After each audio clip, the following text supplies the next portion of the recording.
Welcome to Deal Closers with Anette, Talie, where we focus on the deals. Our guests are real estate closers who will share in detail the whole process from finding a deal to closing it, as well as strategies and tips to help you do the same. Here is your host, Anette, Talie. Welcome to another episode of Deal Closers. I am your host, Anette, Talie, and today I have Sandra Benenate.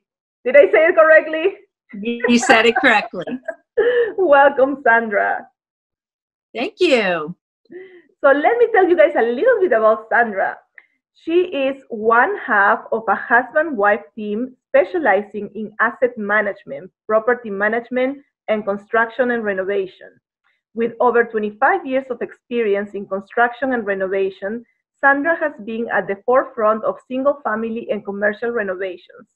Sandra, former COO of a regional property management company, oversaw the operations, acquisition, and sales of over 7,000 units in Gulf South for over 17 years. A portfolio valued over $262 million and a staff over 300 people. Wow. Seeing a need in the industry, Sandra formed their most recent adventure, strategic property consulting. With her skill and knowledge, she plans to bring her experience to new levels and assist others in their multifamily asset purchases. Wow, Sandra, that's impressive. I'm so excited to have women that are killing it in real estate on the show. Awesome. Well, thank you for having me. So tell me a little bit, how did you get into real estate? It was by happenstance. I had started in construction at a very young age, started a construction company with my ex-husband, and we traveled all over the country remodeling hotels. We stopped doing that when the children were old enough to go to school, and we had a construction company locally. My husband and I divorced, and I needed to find a job. And since I had construction knowledge, I started with this apartment management company because they were in a development phase. And so I was the construction liaison, helping coordinate materials and projects between the field staff and the office staff. And it grew from there. Wow, amazing.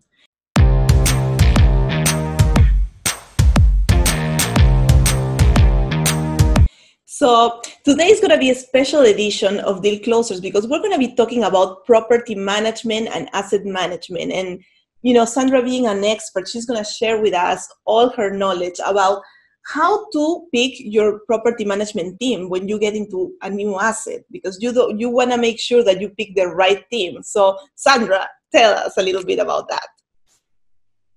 Well, for me, the first thing you need to do is you have to have a good reference. You need to do research. You need to interview. You need to find a good fit for you. Not every management team is going to be the proper fit for your property. Do you have a Class C property? Then you don't want a Class A manager. You need a Class C. You need someone who is familiar with your asset. Do you have an asset that has a very strong Hispanic component? Well, then you need someone who is also fluent in Spanish. You need someone who can work and communicate with your tenants. So to properly interview, properly vet, get good recommendations, take your time. Don't jump into a relationship with a management company that you will regret later. And just the next thing is to see what their contract entails. So if you have a good property management company, how long is that contract good for? What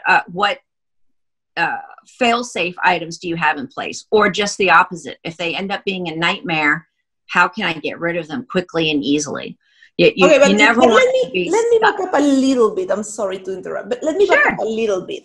So, you know, how do you get these references? You can get, you know, somebody to recommend some, you know, a management team, but how do you vet, you know, all the things that you listed that, you know, are good for your management? You were talking about the size, the type of management that they do. So, and then that you want to interview them. So how is this process?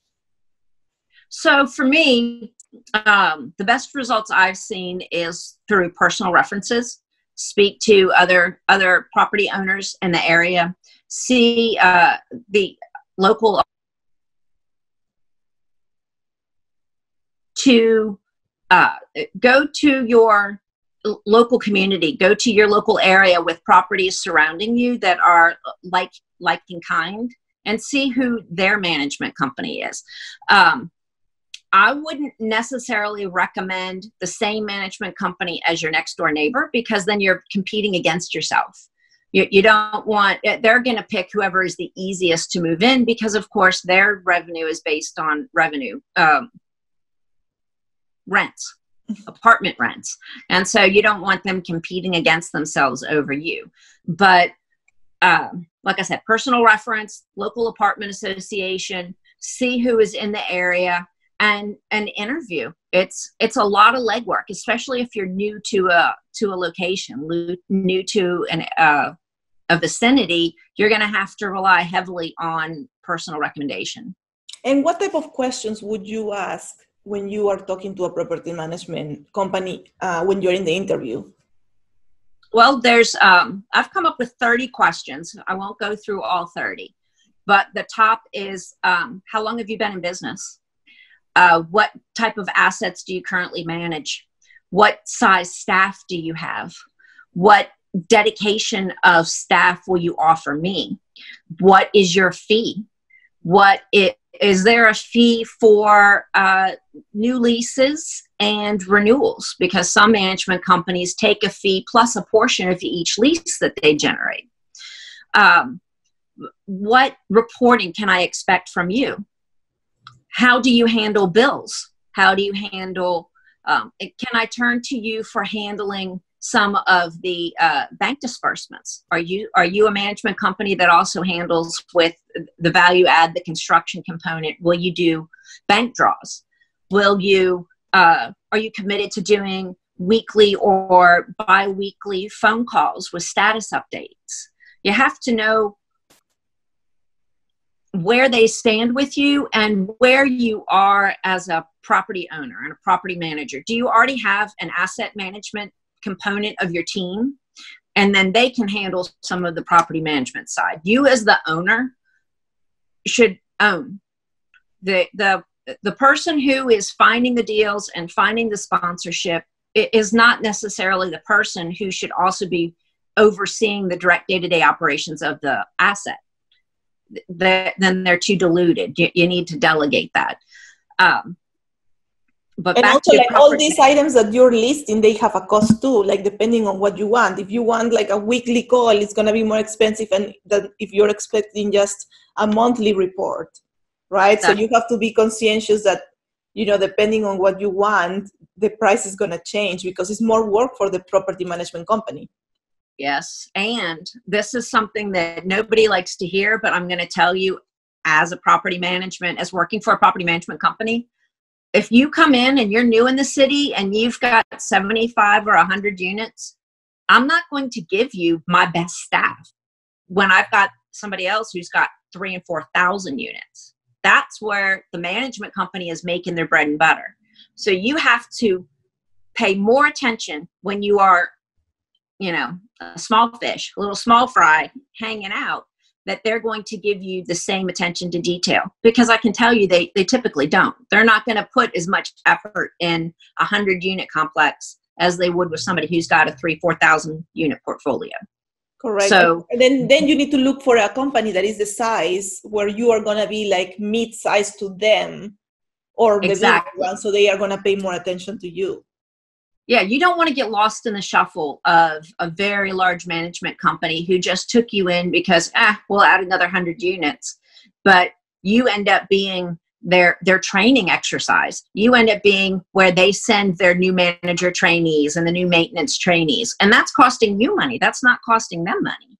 So make sure that what you have is a good fit. That the management company and the ownership have to be a good fit, and they have to be able to play against each other, because it does not matter how good the asset is and what a value it is and how inexpensive you're able to get it and how greatly you can increase rents. If you do not have a management company that will grow, that will increase the rents, that will rent the units you have and collect the money you have, you'll fail in 7-8 months. Absolutely. I had even a case where my mother-in-law hired this management company, and I think they had 3 different people in like a period of like 2 months to 3 months, and they kept charging her month rent to place in these people that they were leaving. And I was like, that doesn't make sense. If they are placing somebody and it's not lasting a month, you need to fire them. Like you shouldn't be paying a commission for this. It's insane. Yeah. This is a great saying that I was told was, I've been in business for a very long time. I don't need the practice. I know how to run my business. And you should never get in a partnership with somebody who is practicing on you. They need to know how to run their business. If you can't have consistency and continuity between the management and the ownership, it's destined to fail. Absolutely. All right, so let's get back to the second the second items you were talking about, and I'm sorry for the interruption. Oh, no, I tend to rattle on with thoughts, with processes. So something else, I've got notes because, as I get older, the brain fries. But are you insured? You need to make sure that they are insured. Liability insurance with workers' comp insurance, that's not your responsibility. That's their responsibility. Mm-hmm. How many properties and doors do you manage, and how many employees do you have that manage those assets? You want to make sure that they're not trying to manage too many doors with not enough staff, because again, you will fall short. Like I talked about before, what types of properties do you manage? Make sure that it's a good fit. It's whatever, a similar asset to what you have is what they're accustomed to managing. And there's nothing wrong with saying I'm a Class C management, because you know what? They have to fight more. Those are the tenacious managers. They should be proud to say, hey, I'm a C or a B- property, because that's where your money's going to be, and that's where you're going to get the best grit of manager. A Class A property, anybody could walk in and rent from the Taj Mahal. When you're trying to sell something that's a little ugly with a new coat of paint, that shows the grit of the manager. So is there a ratio between how many doors and how many people do you have? That can, like when you ask how many doors are you managing, how do you know that's too much for them? Well, the rule of thumb that we had was if you had over 50 units, then you needed to have a manager assigned to that. It couldn't be one manager handling 300-400 units at different properties. If it's all on, so if you've got a 400 unit apartment complex, you need to have one property manager, you need to have at least 2 leasing agents, you need to have at least 4 maintenance. Our rule of thumb was 1 maintenance man for every 75 units.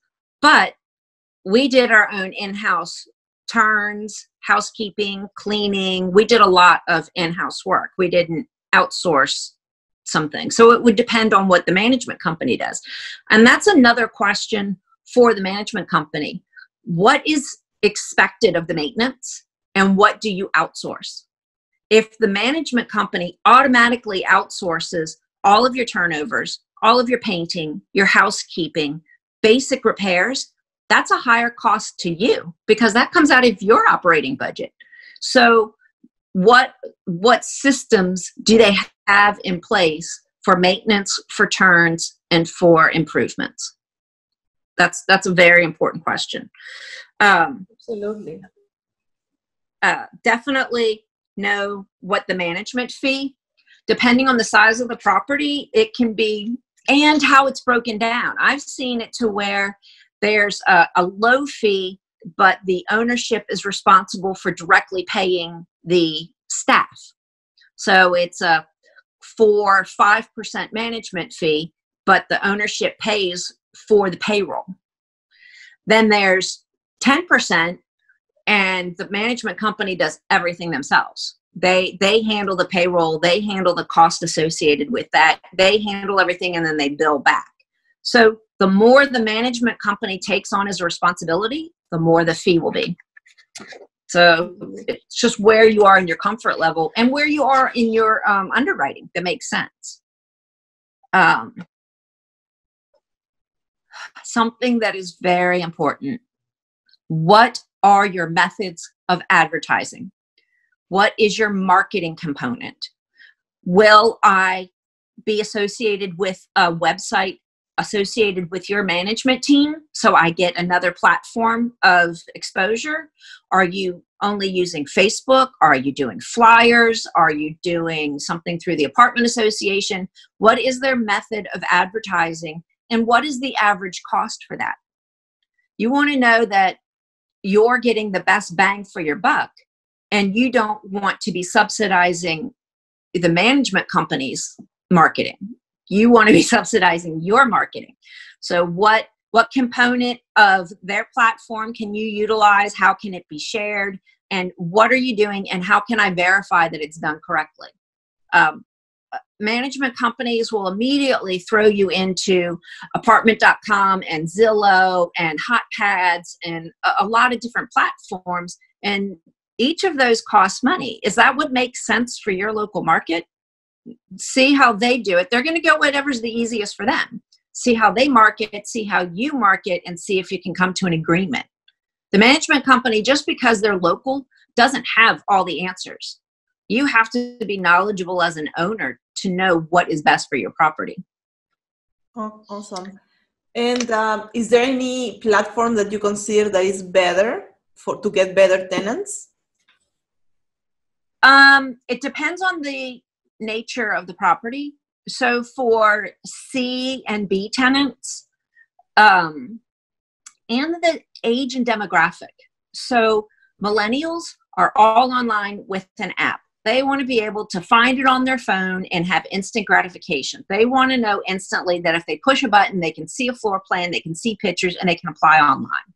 So you are more likely to have to utilize like an apartment.com or HotPads was very popular. I don't know if it still is. Those kind of applications. If it's a Class C or Class B property, I have tremendous results with Facebook Marketplace. Oh, I'm so glad you said that because I love it. It's free. Exactly. You can check it from your phone. You can see their profile, their friends, their family, how they speak, how they write, what they did last weekend. Sometimes they have selfies on their rooms, and you can see the mess. You can see how they keep their house with pictures that you can just look all for free. Exactly. And that's all. It's a way to dig into your possible tenant without breaking any HUD violations, because they've put it out there for the world to see. Exactly. That's exactly how I do. And there was this girl that had a selfie, and you could see the mess behind her in the bed, piles of clothing, and her application wasn't that bad. She looked okay. But once I looked at Facebook, I was like, no way. That's how she's treating her space. I don't want my apartment to look like that. And HUD rules say that you have to extend the application to everyone. You have to then do first come, first serve. So you can't pick and choose a tenant because you like them better, because then that's a discrimination. But through Marketplace, you have the ability to slow pedal that and to maneuver that as best suits you without breaking any laws and without being discriminating. And it's just a tool. It's just another tool. Where will a property management company do that when they're trying to lease 100 units? Probably not. If you're a single owner manager of 20 units or under, that's how you do it. That's how I do it with my personal properties. And then I go back and I check to see what they post on their Facebook page. I friend them. I check to see what's on their Facebook page to see if they're throwing any kegger parties in the backyard and who's trying to jump off of the roof or anything stupid like that.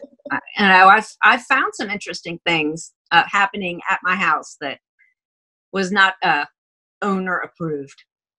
But for marketing, it's even things, if you're near college and you're looking to attract college students, you can post on the college, the local college will have a student center, and you can post your rooms there, your tenants there. You can say open for summer rentals only, because there's some, like with us here in the university area, come May, it's a mass exodus out.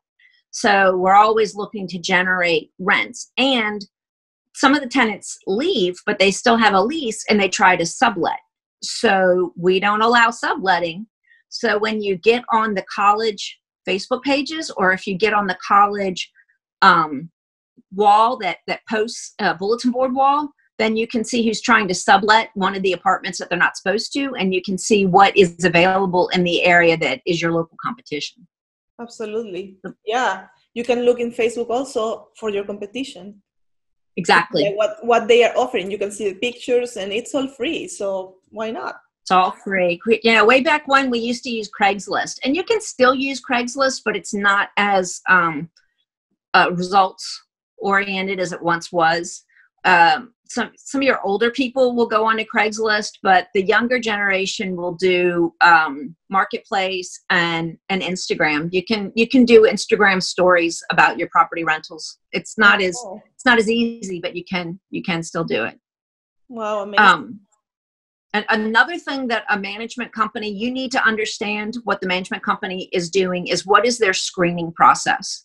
You need to establish early on what is your criteria for renting units. Are you asking for 3 times the rent as a gross salary? Are you asking for 3 times the rent on top of the salary? Are you allowing all of the rent from all of the renters to be combined? What do you allow as criminal backgrounds? What do you allow as a economic background? So if you've got someone who's been in collections, but they were in collections because of a medical emergency that they're still trying to pay off, would you allow that or would you not? What kind of score? Oftentimes property management companies will just run it, no matter who it is, they're going to run it through a credit score, a credit app, and then, oh, it came back good enough, we're going to let them in. Or it came back, oh, they got a very low score, they're out. Well, did you look to see why? Why did they do this? And oftentimes you can vet a tenant before you even incur the cost of a credit screening. Did you verify their job? Did you verify their last place of employment? Did you verify their income? Who else is living with them? If you can verify all of these things for free without immediately sending it to a credit company that's going to charge you money, then you'll save a lot of heartache and a lot of cost. And they can first of all ask the questions, right? You can ask them, like, if their salary will be 3 times the rent, let's say, and they can say yes or no. But then if they say no, then why even go through the application process? Exactly. You know, do you have another form of income? Do you have a roommate that is with you?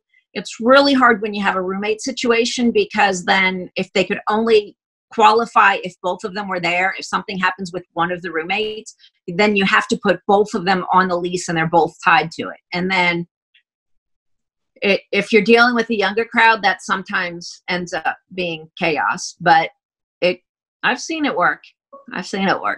But yes, you have to take the steps before you incur a cost to qualify your tenants. Absolutely. That's such a good advice, because you don't want to have, 5 different credit reports charges to fill one apartment. Exactly. So you can ask this question. You're never going to get a straight answer. I can almost guarantee it, but you can ask, what is your average time frame of vacant units? How long does it take you to fill a unit? And all of them are going to say, oh, we get it done in 5 or 6 days. That's what everybody says. We can get that unit filled within 1 week. Do a little research and see really what their tenancy is.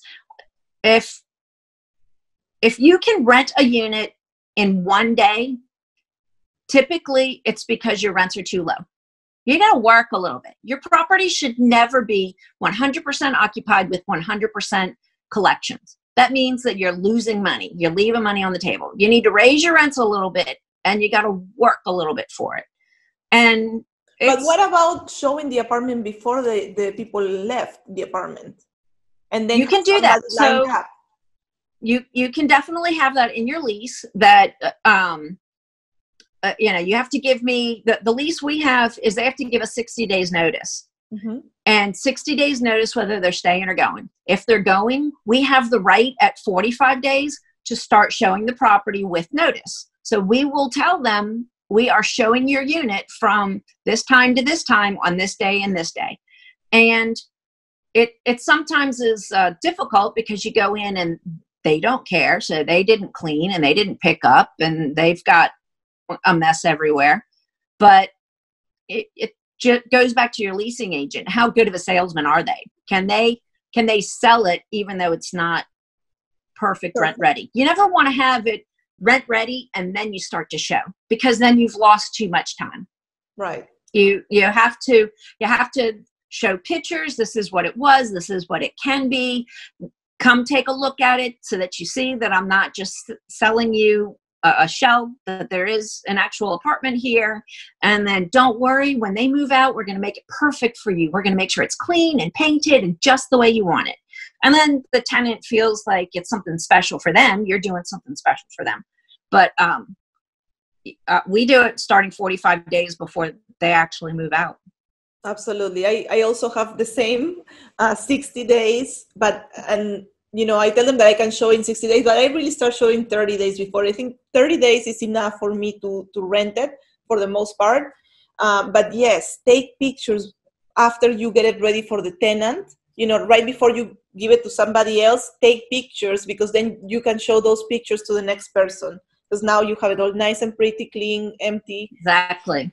So that's part of your marketing, and then that's also part of your tenant file. So when you take a picture of the entire unit, then that stays with that tenant. So if there's ever any damage, you have your move-in report that they signed saying that everything was fine and they love it and they're so excited. And then you have all of the pictures to back it up. So when they move out, you can come back and say, no, this hole wasn't there. This carpet wasn't like this. You have the ability with the picture proof to demonstrate that it was under their tenancy that this damage occurred, which is, it's very hard to prove damages in eviction court, but if you have the pictures to demonstrate it, it's that much easier. Absolutely. And there is a debate on doing first, last, and security, to move in, or first month and double security. What do you do? So it depends on the tenant. If the tenant is strong and good rental history, then it's purely just the application fee, the security deposit, and the first month's rent. If the tenant is just starting out, they don't have established credit, they have something on their credit that's a little iffy, then I do double deposit. I don't like doing first and last, and also my deposit is the same as my rent. Mm-hmm. So if you're renting a $950 apartment, then you're paying a $950 deposit. I do not agree, and this should be banned forever, the $99 move-in special. All you get with a $99 move-in special is the person who could only pay the $99. Mm-hmm. That if you've got somebody who is a valued tenant, they're not waiting until something goes on sale. They're going to move where they feel is best for them. So, no. But why do you like the double deposit versus first and last? Because immediately when you tell them first and last, they think they don't have to pay the rent. Because a security deposit is held in escrow as a deposit. It is not your rent. You are still responsible for paying that last month's rent. Mm-hmm. So if I have it completely segregated and said that this is a deposit, then there's initiative, then there's a way to carrot it over them, that they want to give me the full notice, that they want to tell me that they're moving out, that they're not destroying it, that they're going to follow the community rules. It's an enticement to follow the rules in the lease as laid out. A first and last month's rent, they're like, yeah, whatever. I don't have to pay last month's rent. I can leave when I want. I can trash it when I want. And there's nothing they're going to do against me. Oh, no, but I do first, last, and security. So other people do first and double deposit. That would only be if it's truly a troubled tenant that you want to take a risk on. Right. You should never have to gather 3 months rent on a 12-month lease to feel secure about a tenant. You need to screen them a little better then. Right. Now, well, hey, the way I think about it is, and some people don't want to do it, but I tell them, listen, when you move out that last month, you don't have to pay it. So you're going to have that money to put it to a next apartment. So you come up with the money right now. Your last month is paid. That last month, that money, you just pay your next apartment, and then your deposit will be good and returned if the apartment is returned in good condition. And once I put it that way, they kind of agree with it, and it has helped me a lot when people just decide to move out, and I still have money for the last month, so they are not gonna just leave me hanging. And then I have the security, so they have like 2 months that are at risk for them. Yeah. So, but there's many ways to do it, and that's why I have you here, and I love to hear that your argument. I agree. Maybe you shouldn't do that, and you need to screen them better. It depends on what works for you, truly, and what size apartment community, what you're trying to do. The man that I worked for that had the 7,000 units, his heart was finding good, clean, safe place to live for the working poor, for the people who are making $10, $12, $15 an hour. So that they need a place to live too. So he wasn't looking to over renovate, to charge enormous rents, to have incredible overhead to where he couldn't give back. And so with that, we often had the people who struggled, and they had to do a double deposit, or they had to do a shorter term lease, and just to justify themselves, just to prove themselves. Another thing, all leases auto renew for the term of the lease so that you can capture those tenants. But that puts a burden on your leasing staff and on your management staff, because if it's going to auto renew and it's a problem tenant, if you're not paying attention, you're stuck with them for another lease term. So, but that is how we capture renewals, and we don't have a huge turnover, because renewals cost you a lot of money. It's I can't remember the specifics offhand, but it's, if you keep your tenant as opposed to constantly turning a unit, it's something like 20% profit is gained from that. Absolutely. I can find that. Paint, you have to make it nice, you have to clean it, because they never clean it the way you would clean it for somebody to move in. So definitely, I had that experience where I raised the rent and they decided to leave. And then I was like, it cost me a month rent basically. So the increase really I didn't see it for a year, because I spent the money doing the turnover. Exactly. And when you have a tenant that, so you have an asset, you've got your stove. Your stove is in there, it's 5 years old. All right, well, it's good for this tenant. It's probably going to carry over for a little bit longer, but they were hard on it, and now you got to buy a whole new stove. You've got to buy a whole new refrigerator, something that could have lasted if the tenant stayed in there and they just maintained their level of support, but it won't work for a new tenant coming in. And so even capital items, which everyone expects to change. There's only so much 7-year life expectancy on some capital and some appliances and that kind of thing. But if you've got a long-term tenant in there, you can let that sucker roll. We had people who had lived in their apartments 25 years and more with no improvements. I mean, these people could have bought a house, but they still had all of the original fixtures from 20 years ago. That's awesome. That's a great opportunity. Yeah, that is the best, when you can keep your tenants and maybe do small increases to keep up, but you don't have to do the turnover. Exactly. So the loss to lease versus the capital improvement cost is more in your favor. So is it customary for a property management company to charge for a renewal? It depends. I've heard of it. Yeah. I've heard of them charging $50 a lease for a renewal. Yeah. And that's, to me, that's like, why? I'm paying you to do the paperwork. I don't understand why. Like, I'm already paying you to manage it. Why am I paying you a fee? Now, I would rather pay the $50 for a renewal versus new leases. I don't want to pay for new leases, because then the management company is encouraged to get new leases. And then that leads to turnover, which leads to more cost. I would rather incentivize them to get a fee for renewals to keep the same existing tenants in place. Absolutely. Yeah. Otherwise, they're going to be like, oh, the way to make some extra money is by getting a new tenant in. And then, so I'm not going to renew. I'm not going to encourage them to stay.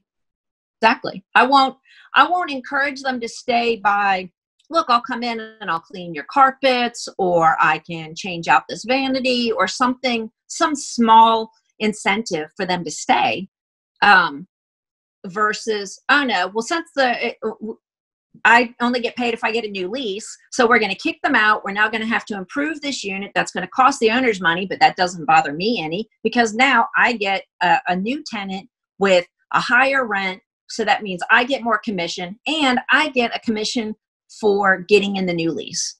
There's no incentive. What you have to remember is a property management company is a company.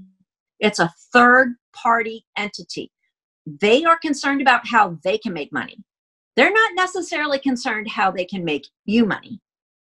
You know, they want to make sure that they can raise the rents so that they can get more of their commission, because most often it's based on total gross rents. Mm-hmm.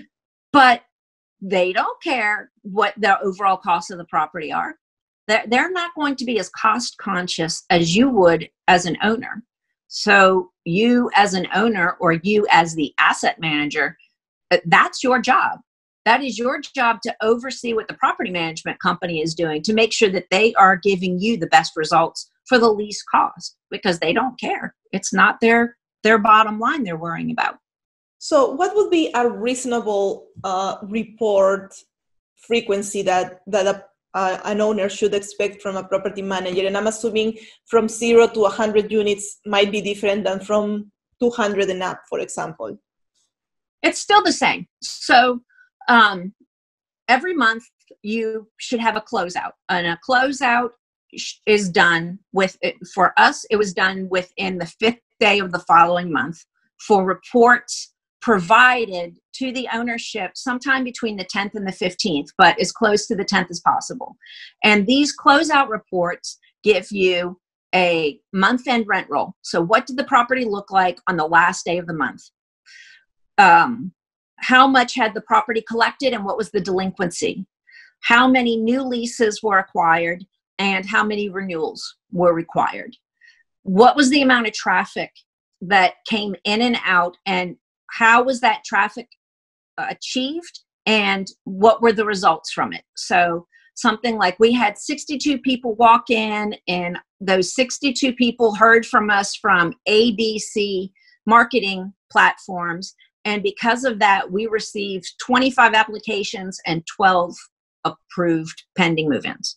So this tells you as an owner what is their closing ratio and what marketing platforms are best for your property. You should have a trend. If your marketing company, I mean, if your property management company is also doing your P&Ls, so they're handling all of your local bills, then you need to have a month-end P&L, and you need to have a month-end balance sheet showing where you are for, expenses and any value, any improvements that you've been making on the property. So that is everything that you should receive by the 10th of the month. For us, we had what are your pre-leased units? So we knew how many people, so it may be something funky like the end of the month falls on a Tuesday. Okay, so most people are going to move in over the weekend. You're not going to get a lot of people starting a new lease on a Wednesday. That's very hard to do. So we want to look to see, all right, so maybe they fell short on a Tuesday, but come Friday, when everybody gets paid, they have their final money and they can get the U-Haul truck, then we're going to make up that difference in 3 days. That makes a world of difference as opposed to, oh my God, what happened? You're this far short of the goal. You get a better picture. So you get your upcoming move-ins and your pending move-ins, and that demonstrates where you are quickly. So rent is due for us. Rent is due on the 1st. It's late on the 2nd. You are subject to filing for eviction on the 5th. On day 6, on the 6th of the month, we have 2 options. We can either file an eviction or we can give a 3-day notice. Depends on where the property is. And so I want to report by the 10th of the month that says how much has been collected, how much is delinquent, and what evictions have been filed. I don't want to hear, oh, I have a promise to pay for the Friday, or we talked to them and they're bringing in some of the rent now and some of the rent later. No. I want to know by the 10th of the month who has paid, who hasn't, and what you've done about it. How many 3-day notices have been posted? Exactly. And by the 10th of the month, the 3-day notice has already been posted. And so you should have the ability to go file evictions. You shouldn't just now be starting that. Right. Because otherwise you just lose the entire month. Exactly. It's too easy. In Louisiana, it is fabulous. You can have somebody who didn't pay their rent. Let's say for March, they didn't pay their rent. I was able to file the eviction and have them out of the apartment by the 15th of the month, and I can have that apartment released and ready to go. As long as it's not an ugly thing where I have to get the sheriff to trash out the unit. I can have somebody new in that apartment by the 20th of the month. And since they've now lost their security deposit, I have not lost any revenue because I've been able to turn the entire unit in the same month that somebody failed to pay.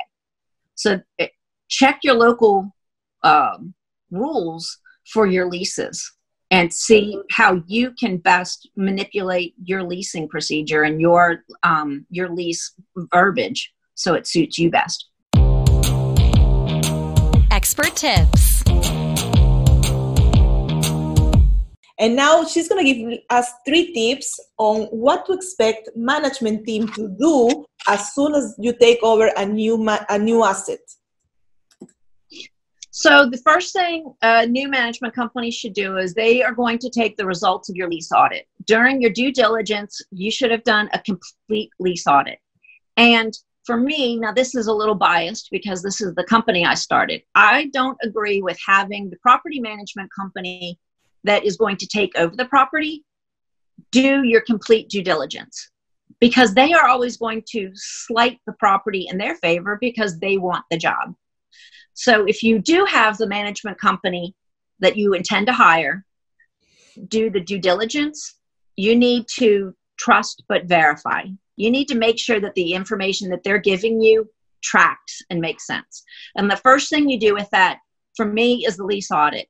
You go through and you get what is reported on the rent roll versus what is in the actual lease.